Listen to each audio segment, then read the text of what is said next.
In our last episode, episode 1, we showed you how and why we came to settle on the final design of our little camper, and how we built the carcass, or the outside walls. We teased that a skylight was very important to us, and that the correct name for the type of skylight that we wanted to build was a Mollycroft. Now, in this episode, episode 2, we'll show you how we went about installing the finished roof and the exterior trim. By the way, after we're done with the videos that show how we completed our beautiful little camper, we fully intend on showing you videos of how it is finally going to be used. In order to do that, we would love it if you would support us by hitting the subscribe button and hitting the bell for notifications when our future videos come up on this very topic. Thank you very much. Now, on to the build. The roofing material that we used has a very sticky back. Once you put it down, peel off the wax paper backing, it is not going anywhere. It's there for good. So if you use this product, make sure you put it where you want it the first time.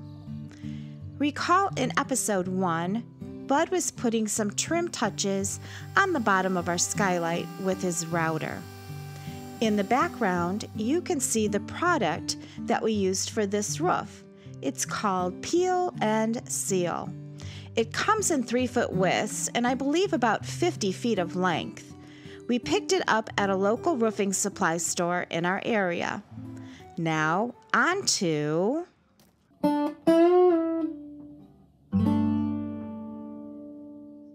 in order to get an accurate reading of the length that he needed for the inside of the window trim, Bud used a large pair of calipers to get as accurate a length as he could.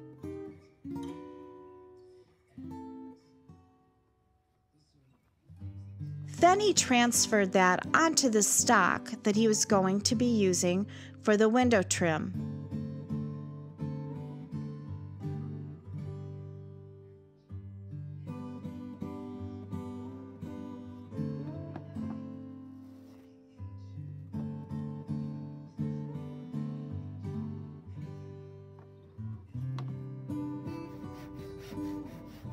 You guessed it, a handsaw. He cut the final length and now let's see how it fits. Beautiful. Next, we moved on to the fascia. This will act as a piece of trim that will finish off the bottom of the roof line and the top of the window trim. Bud ripped this from a 4x8 sheet of 1/2-inch white PVC board that we purchased from Home Depot. The small piece of window trim that you first saw him install was ripped from the same 4x8 sheet of 1/2-inch PVC board. As you can see, this fascia board finishes off the bottom of the roof and the top of the window line beautifully. Oh man, that just makes everything pop.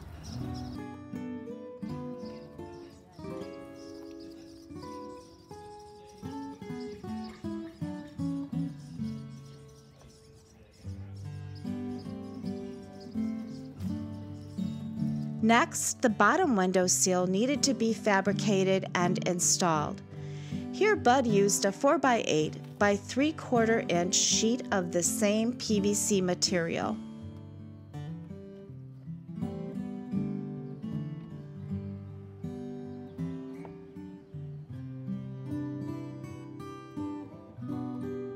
Now a 1/2-inch piece of PVC material is used at the bottom of this trim piece to give us the effect of the window line that we see on the old Pullman train cars, and like the ones we saw on the Durango Silverton cars in Durango, Colorado.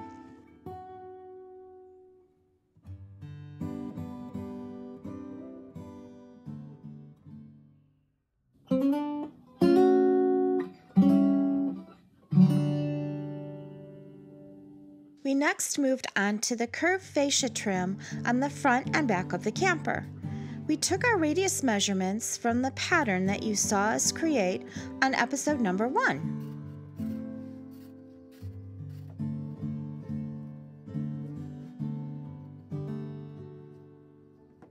Transferred that to a piece of 1/2-inch PVC material, then cut it out. With a little fine-tuning,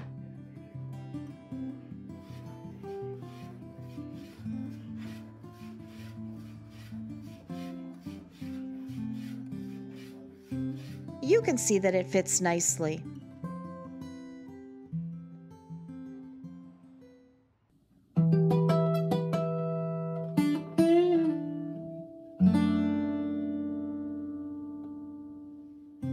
Now it's time for, I'm sure, what is one of the favorite parts of the build for Bud, the Mollycroft. This was also fashioned from the 1/2-inch PVC stock. The windows were meticulously laid out.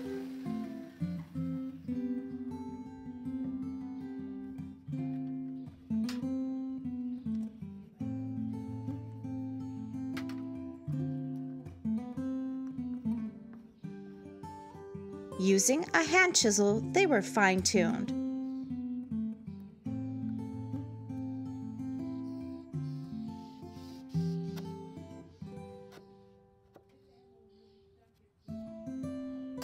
Then given a decorative edge.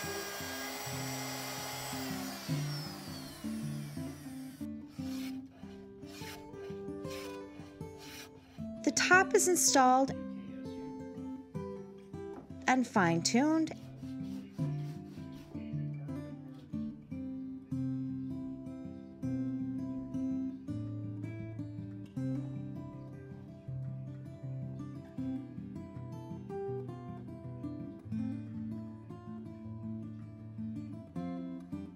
And voila, we almost have the finished product. The same peel and seal material that we used on the roof was used for the top of the Mollycroft. After laying it down, firmly cementing it, rolling the edges, and a final trimming, we installed 1/4 inch acrylic windows. For the short curved front trim pieces, we boiled them in water until they were pliable enough to form the necessary curve by hand.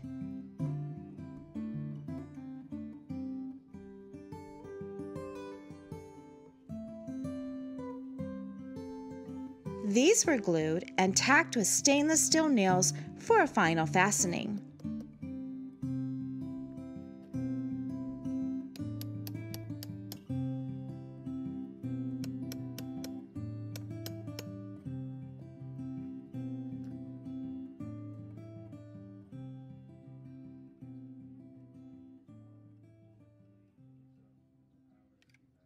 It's all coming together so well. My transom. Finally mounted. You can see how it looks from the inside. Although these windows do not open, they do allow plenty of light to flood in for a very cheery vibe. Gotta clean it up.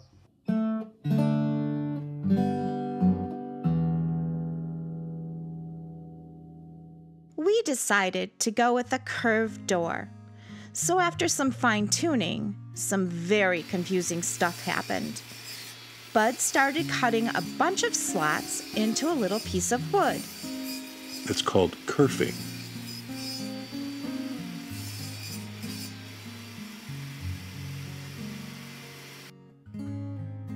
He then bent the little piece of wood and screwed it into the inside of the door.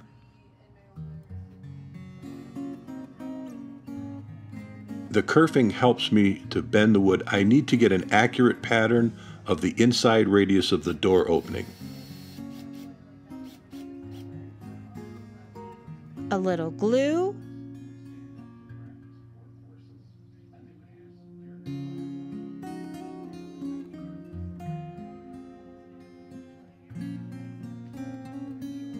oh, that doesn't look right at all. Wait for it.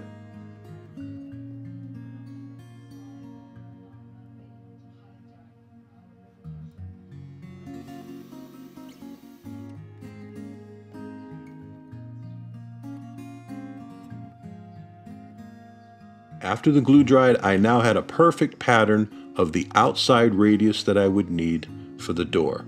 Now what?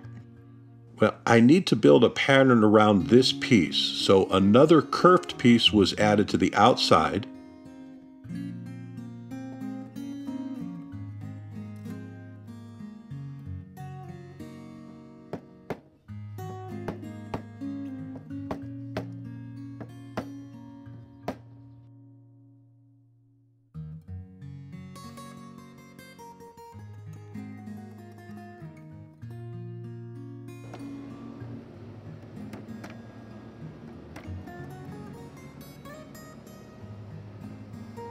Now, a little cleanup.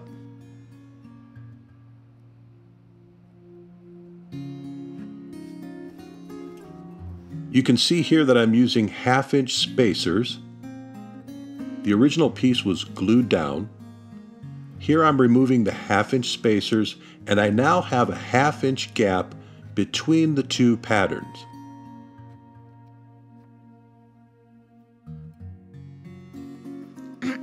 May I?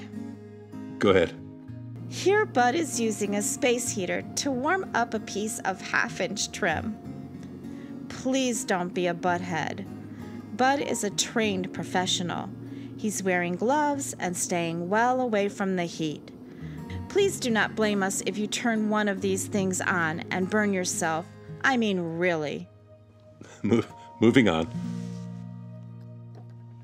Now that the PVC trim is pliable, it's placed between the two molds, hammered in firmly with a rubber mallet, tuned up a bit with, you guessed it, Bud's Stanley No. 4 hand plane. Man, I love that thing. I know. Then it's removed from the mold and installed in the rough door opening.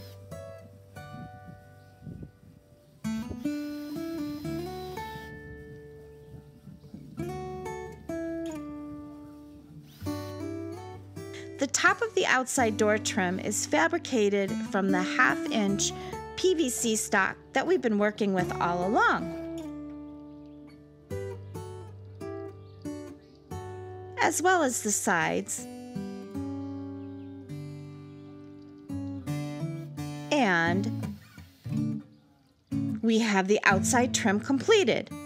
A temporary plywood door is installed just to keep the critters out. You mean your chickens? Whatever.